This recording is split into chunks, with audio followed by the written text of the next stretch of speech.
Bonjour à tous, bienvenue dans cette nouvelle vidéo dans laquelle je vais vous donner 7 signes qui montrent que vous échouerez en trading. Le premier signe, c'est de mettre peu de trades. Si vous mettez peu de trades, vous ne réussirez pas en trading. Pourquoi? Eh bien parce qu'en fait, vous avez la chance que le temps est en votre faveur en trading. Ça veut dire quoi? Ça veut dire que plus vous allez mettre de positions, plus vous allez être confronté à différents problèmes, différentes situations, plus vous allez être amené à justement les résoudre, ces problèmes et ces solutions. Donc c'est vraiment important que vous mettiez des trades. Plus vous avez de trades, plus vous avez de l'historique, plus vous voyez ce qui va, ce qui ne va pas, etc. Alors que si vous avez 2 trades, vous êtes absolument incapable de savoir si la stratégie que vous avez essayée est bonne ou mauvaise, si l'indicateur que vous avez testé est intéressant pour vous ou pas. Voilà, en fait on n'a pas de recul. Donc vraiment c'est important pour chaque chose que vous allez tester, chaque décision que vous allez prendre, de mettre plein de trades.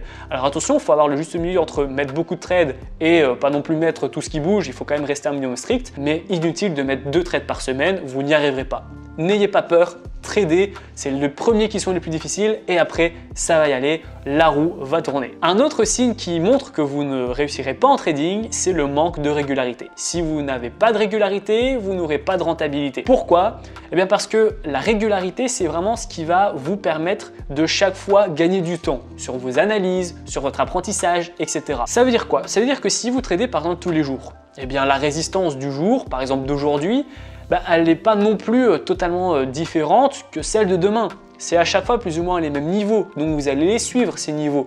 Vous allez pouvoir en fait vous rendre compte au jour le jour des niveaux qu'on a cassés, des niveaux qui sont intéressants. Un canal par exemple haussier avec des supports et des résistances haussiers, ça sera les mêmes que le lendemain potentiellement. Donc la régularité va vous faire gagner du temps dans vos analyses et va vous permettre de ne pas à chaque fois vous sentir perdu en fait en trading, parce que vous allez garder les repères que vous avez tracés la veille si vous avez par exemple une stratégie de day trading ou même de swing. Alors que si vous tradez et puis que dans 2 semaines vous arrêtez, que vous reprenez dans un mois, etc., vous recommencez en fait à chaque fois à zéro avec des nouvelles annonces, un nouveau contexte économique et technique, des nouveaux prix, et donc c'est vraiment le gros bordel. Le troisième signe qui montre que vous serez un mauvais trader, il est assez proche du deuxième mais quand même différent, c'est la discipline.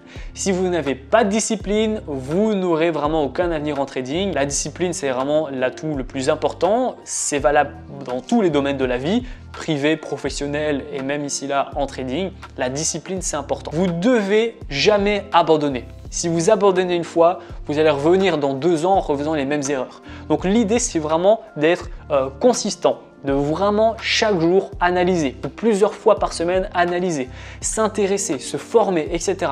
sans jamais avoir la flemme et se dire « oh non, j'ai plus envie, de toute façon c'est pas rentable, etc. » Donc vraiment, ayez des objectifs atteignables, ayez une formation complète, ayez un suivi et surtout, ayez de la discipline. Toujours de la discipline. La discipline, c'est vraiment de se connecter tous les jours et d'apprendre tous les jours, peu importe ce qui se passe dans votre vie à l'extérieur. Le 4e signe qui montre que vous ne serez pas un bon trader, c'est de vouloir tout de suite. Si vous voulez tout de suite, donc si vous voulez être rentable directement, si vous voulez faire 1 200 € par mois dès le mois prochain, si vous voulez avoir une stratégie de trading en 3 jours, vous allez droit dans le mur, parce que c'est pas possible de vouloir tout de suite, c'est pas possible d'avoir tout de suite, même avec une bonne formation, même avec un bon accompagnement, vous allez faire des erreurs, vous allez devoir à chaque fois retester des stratégies, mettre vraiment une stratégie la plus optimale possible, donc changer des paramètres en fonction de votre disponibilité, de votre psychologie, de vos objectifs, etc. Donc s'il vous plaît, n'ayez pas tout de suite, la patience, vraiment c'est super important en trading, prenez le temps. Vraiment, dites-vous que vous ne pouvez pas être maçon en 2 jours, donc vous ne pouvez pas non plus être trader en 2 jours. C'est comme tous les métiers, il faut du temps et il faut surtout se donner le temps d'apprendre. Un autre problème qui est vraiment un signe que vous serez un mauvais trader, c'est que si vous avez du capital et que vous mettez tout de suite tout votre capital. Évidemment, quand on commence et qu'on met 10 000 €, on ne peut pas être rentable directement. On va être face à des grosses fluctuations, des moins 100, des moins 200, des moins 500, des moins 1000 € sur une position. Évidemment, la psychologie qui est à 0, eh bien, elle ne sait pas quoi faire. Un exemple, vous allez mettre une position sur l'euro-dollar avec un gros lot parce que vous avez un gros capital, où vous allez être à moins 100 € directement. C'est une grosse fluctuation pour un débutant, alors que le trade n'a même pas encore commencé. Les 100 €, c'est vraiment le coût de la position, c'est le spread. Et vous allez déjà trembler et couper la position en panique sell. Donc vraiment, ne commencez pas avec un gros capital tout de suite. Mettez un petit capital et puis chaque mois, investissez 1000 € ou 500 €, enfin voilà, redéposez et prenez une semaine ou 2 de tâtage de terrain. Voyez comment ça se passe. Si tout se passe bien, vous remettez de l'argent. Si par contre, en remettant de l'argent, vous voyez que vous avez un peu du mal avec les fluctuations, retirez ou alors baissez vos lots pour vraiment prendre le temps de faire les choses correctement. Le sixième signe qui montre que vous êtes un mauvais trader, c'est si vous n'avez pas de journal de trading. Vous ne serez pas rentable si vous n'avez pas le journal de trading parce que le journal de trading va vraiment clairement vous montrer ce qui se passe en fait dans votre trading, ce qui marche pas, ce qui est rentable, ce qui est pas rentable, ce qu'il faut garder, ce qu'il faut pas garder. Donc s'il vous plaît, ayez un journal de trading. C'est vraiment ce journal qui va vraiment faire office d'historique, vous montrer les gains que vous faites. Si vous voyez avec votre journal de trading que vous êtes bon en price action parce que vous faites souvent des gains, eh bien vous pourrez garder le price action. Mais sans journal de trading, vous allez évidemment oublier parce que vous allez tester plein de choses, vous ne serez plus savoir qu'est-ce qui a marché, qu'est-ce qui n'a pas marché, quelle stratégie a été la meilleure, etc., etc.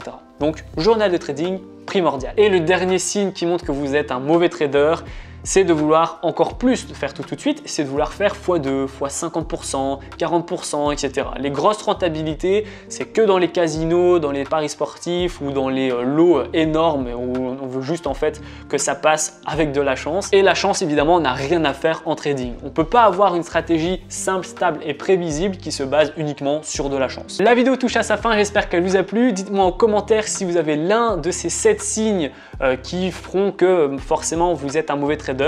Je serai ravi d'avoir votre retour dans l'espace commentaire pour qu'on puisse discuter ensemble de justement votre situation. Si vous avez encore des difficultés avec le trading, pas de panique, vous allez avoir la possibilité de rejoindre ma formation trading dans la description, c'est le tout premier lien, ça va vous permettre de faire vos premiers pas et vos premiers gains dans le monde du trading. J'espère que la vidéo vous a plu, si c'est le cas, n'hésitez pas à la liker, à la partager et surtout abonnez-vous, moi je vous dis à très bientôt pour les prochaines vidéos.